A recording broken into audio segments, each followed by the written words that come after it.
Welcome to the 1 Minute Apologist. 1 Minute Apologist. If you had 1 minute to be able to unpack for the audience, We interview the world's leading apologists to provide credible answers to curious questions. what is Euthyphro's dilemma?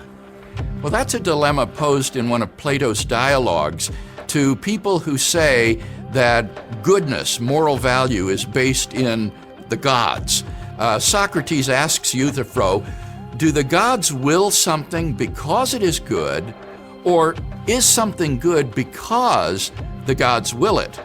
If you say that the gods will something because it's good, then the good is independent of the gods. It's not dependent on them at all. But if you say that the good is whatever the gods will, then that seems to be an example of might makes right. They could have declared something totally different to be the good. And so it makes good and evil arbitrary, which seems wrong.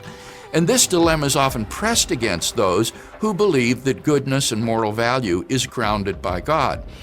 I think, however, that the Euthyphro dilemma is a false dilemma because there's a third alternative. It's not the case that God's will something because it is good, nor is it the case that something is good just because God wills it. Rather, God wills something because He is good. That is to say, it is God's own nature which determines what is the good. God is by nature essentially compassionate, just, fair, kind, loving, and so forth. And because He is good, His commandments to us reflect necessarily His nature.